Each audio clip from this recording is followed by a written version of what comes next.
ሰላም ከመይ ጸንሑ ክቡራት ተዓዘብቲ ንሎሚ ዘዳለናዮ እዋናዊ ዛዕባ ሒዝና ቀሪብና ኣሎና ምክትታልኩም ምዕድም በዓል ጥምቀት ሎሚ ኣብ መላእ ሃገር ብኽብ ዝበለ ድምቀት ተኸቢሩ በዓል ጥምቀት ቅዱስ ፓትርያርክ ብፁዕ ሊቃነ ጳጳሳትን ሓለፍቲ ሃገረ ስብከት ኣስመራ ሊቃውንቲ ምምሕዳር ሰበኻ ጉባኤታትን ተወከልቲ ኣድባራትን ከምኡውን ሰበስልጣን መንግስቲ ዲፕሎማሰኛታትን ብኣሽሓት ዝቑጸሩ ምእመናንን ኣብ ዝተረኸብሉ ሎሚ 19 ጥሪ ብልዑል ድምቀት ተኸቢሩ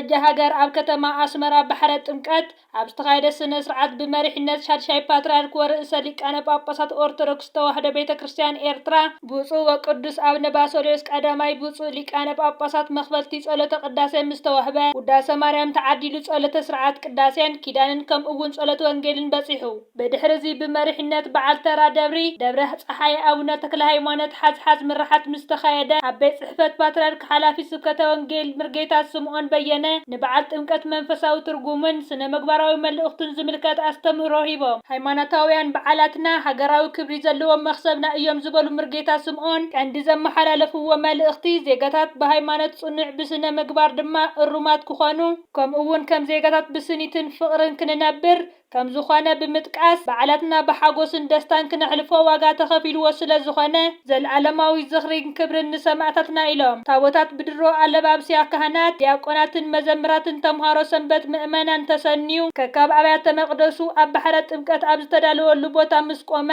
ሊቃውንቲ መምህራን ብሕብረት ኣሸባሺቦም ተምሃሮ ቤት ትምህርቲ ሰንበት እውን ነቲ በዓል ዘንጸባርቑ መሰናዶታት ኣቕሪቦም ኣብ መወዳእታ ምህለላ ምስ በጽሐን ብፁዓን ኣቦታት ማዕዳን ቡራኬን ምስ ሃቡን ባሕረ ጥምቀት ብፁዕ ወቅዱስ አቡነ ባስልዮስ ብ4 መዓዝን ተባሪኹ ምስ ተነጸገ ታቦታት ከም ዝመጸ በኽብሪ ተዓጂቡን ናብ ደብሩ ተመሊሱ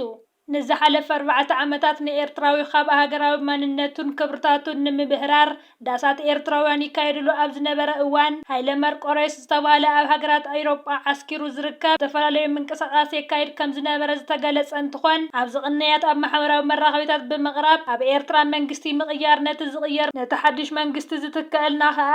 ኣነ ክመርሕ እየ ክብል ተዛሪቡ ንናይ ምዕራባዊ ዓለም ሎቢስትን ጋዜጠኛትን ፖለቲከኛታትን ብድሕሪኡ ብምስላፍ ምንቅስቓስ እናካየደ ይርከብ እቲ ዓብዪ ተልእኾ ዕላማ ናይዚ ጉዳይ ስርዓት ብልጽግና ብድሕሪኡ ብምዃን ነዚ ሰብኣይ እናንቀሳቐሰ ዝተፈላለዩ ሓገዛት ብምግባር ናብ መራኸቢታት መፂኡ ኤርትራዊ ክመቓቐል መንግስቲ ምቕያር ዝብል ኣጀንዳ ክሳብ ሓያላን መንግስታት ደኺምዎም ዝገደፍዎ በዚ ሰብኣይ ኣቢሎም ንምትግባር ምንቅስቓስ ጀሚሮም ይርከቡ ናይ ምዕራባዊ ዓለም ኣብ ማሕበራዊ ሚድያታት ዝነጥፉ ዝተፈላለዩ ሎቢስታትን ፖለቲከኛትን ብተመሳሳሊ ናይ ምዕራባዊ ዓለም ነዚ ሰብኣይን ንኤርትራን ዝምልከት ዘብጽዎ ዘለው ጸለመታትን በዓሉ ዝጽሕፎም ዘሎ ጽሑፋትን ኤርትራዊ ክጥንቀቐሎም ከም ዝግባእ ይግለጽ ኣሎ ኤርትራዊ ኣትሌት ኣሌክስ ተስፋይ ቀዳማይ ብምውጻእ ተዓዊቱ ኤርትራዊ ኣትሌት ኣሌክስ ተስፋይ ዓቴ ሰንበት ኣብ ስፓኛ ኣብ ዝተኻየደ ናይ 3000 ሜትሮ ውድድር ትራክ ቀዳማይ ኮይኑ ተዓዊቱ ኣትሌት ኣሌክስ ተስፋይ ኣብ ዝሓለፈ ወርሒ ኣብ ታሕሳስ 2025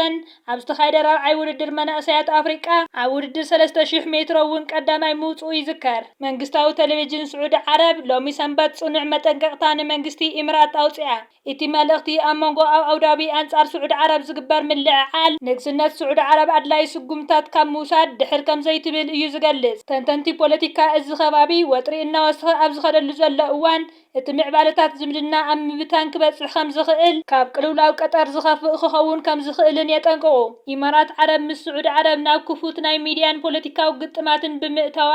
ኣብ ክልቲኣዊ ዝምድናታት ሓደገኛ ተራእዩ ዘይፈልጥን ነጥቡ መቐይሮ ምዃኑ ተዓዘብቲ ይገልጹ ካልእ ድማ ልምምድ ኩናት ዓወት 2026 ኣብ ንግስነት ስዑድ ዓረብ ተጀሚሩ ከም ዘሎን ሓይሊ ኣየር ፓኪስታን ምስተን F-16 ብሎክ 52 ዝዓይነተን ነፈርቲ ይሳተፍ ከም ዘሎ ኣብዚ ብዙሕ ሃገራት ዝካየድ ወታደራዊ ልምምድ ምስ ናይ ሓይሊ ኣየር ቅጠር ዩሮፋይተር ታይፎንን ናይ ፈረንሳይ ሓይሊ ኣየር ህዋን ራፋል ተዋጋእቲ ሓይሉ ይሳተፍ ኣሎ